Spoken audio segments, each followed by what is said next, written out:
আসসালামু আলাইকুম গায়েস, আজকে আবারও নিয়ে আসছি ভেন্ডি ভাজি। দেখুন আজকে ভেন্ডি ভাজি কীভাবে রান্না করতেছি। এই যে দেখুন, প্রথমে একটা পাইপ্যান বসাইলাম চুলার মধ্যে। পাইপ্যানটা গরম হইতেছে। দেখুন এই পাইপ্যানের মধ্যে তেল দিলাম। গরম হওয়ার পরে এই যে দেখুন গরম হইতেছে আমার তেলটুকু। জ্বালা আঁচটা বাড়িয়ে দিলাম তাড়াতাড়ি হওয়ার জন্য। দেখুন এই যে এটার মধ্যে পেঁয়াজ দিতেছি। যে দেখুন এটাকে ভালোভাবে লাড়তেছি, একদম লাল লাল কালার আসবে। যে দেখুন পেঁয়াজটা লাল লাল কালার আসবে। ভেন্ডি ভাজি তো আর পানি দিয়ে করা যায় না, শুকনো ভাজি, পানি ছাড়া তো করতে হয়। এখানে দেখুন এটাকে লাল লাল করে ভাজতেছে। দেখেন লাল লাল কালার হয়ে গেছে আমার পেঁয়াজটা, কি সুন্দর লাল কালার আসছে।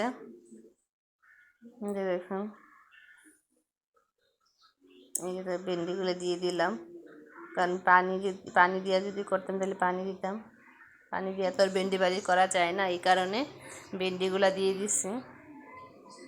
এই দেখুন সবগুলো ভেন্ডি দিয়ে এখন পেঁয়াজটাকে উল্টে পাল্টিয়ে নিচ্ছি, না হয় নিচে পেঁয়াজটা তো পুড়ে যাবে। এই যে পেঁয়াজটা ভেন্ডির সাথে মিক্সড করতেছি। দেখুন পেঁয়াজটা কি সুন্দর মিক্সড করতেছি একসাথে। তারপর সবগুলো মশলা এটার মধ্যে দিয়ে দিব। এখন আমার ভিডিওটা সবাই না টেনে দেখতে থাকুন। এই যে দেখুন কাঁচামরিচ দিতেছি, সাবস্ক্রাইব করে দিন। পরিমাণ মতো লবণ,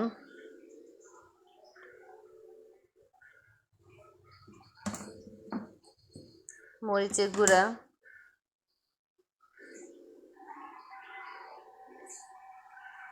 হলুদের গুঁড়া,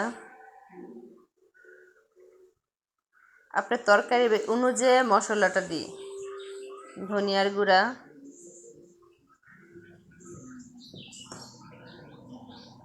জিরার গুঁড়া, সবগুলা দিয়ে দিলাম। আর একসাথে মিক্সড করব, সবগুলো ভেন্ডির সাথে একত্রে মিক্সড করব। আমার ভিডিওটা না টেনে সবগুলো ভিডিও দেখেন, আমি যেভাবে রান্না করি ওইভাবে রান্না করে দেখেন সবাই। নতুন যারা আছেন, যারা নতুন রাঁধুনি আছেন, তারা সবাই আমার ভিডিওটা দেখে রান্না করুন, অতি সহজে শিখে যাবেন। দেখুন সবগুলাকে একসাথে মিক্সড করতেছে। সবাই আমার চ্যানেলটাকে সাবস্ক্রাইব, নতুন যারা পুরাতন যারা আছেন সাবস্ক্রাইব করে দিন, প্রতিদিনই ভিডিও দেখতে পারবেন। এই যে এখন এটাকে ডাইকে দিলাম। কতক্ষণ পরে আবার আইসা দেখি, এই যে দেখুন প্রায় 10 মিনিট পরে আইসা দেখতেছি আমার ভেন্ডিটা প্রায় অর্ধেকের মতো হয়ে গেছে। ভাজিটা আরও হবে। এই যে দেখুন কি সুন্দর কালার আসছে ভাজিটা। এই যে দেখুন কি সুন্দর কালার হয়ে গেছে। এই যে আবার ঢাকিয়ে দিচ্ছি, আবার 5 মিনিট পরে এসে দেখবো। এই যে দেখুন 5 মিনিট পরে এসে দেখি আমার ভেন্ডি ভাজিটা কি সুন্দর কালার হয়েছে। এই যে দেখুন এখন এটার মধ্যে ধনিয়া পাতা দেব। এই যে দেখুন ধনিয়া পাতা দিতেছি। দেশি ধনিয়া পাতা অনেক সেন্ট করে, সব তরকারির মধ্যে ধনিয়া পাতা দিলে অন্যরকম একটা সেন্ট আসে, আমার কাছে খুব ভালো লাগে খাইতে। দেখুন এই যে কি সুন্দর। ধনিয়া পাতা দিয়ে বেশি জাল দিবেন না, অল্প একটু 2 মিনিট জাল দিলেই হবে, যেন সেন্টটা থাকে। কারণ বেশি জাল দিলে ধনিয়া পাতার সেন্টটা চলে যায়, এই কারণে আমি অল্প একটু জাল দিয়ে দেখুন নামিয়ে ফেলবো। যে এখন আবার ধনিয়া পাতাটার জন্য 2 মিনিট আমি এখন জাল দিতেছি। এই যে দেখুন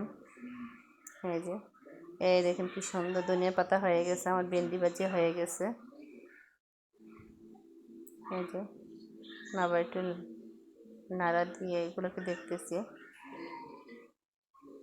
এই যে কি সুন্দর আমার ভেন্ডি ভাজি হয়ে গেছে। দেখুন নতুন যারা আছে প্লিজ আমার চ্যানেলটাকে সাবস্ক্রাইব করে দিন, প্রতিদিনের ভিডিও দেখতে পারবেন এবং রান্না শিখতে পারবেন। আমি কিভাবে সহজ পদ্ধতিতে রান্না করি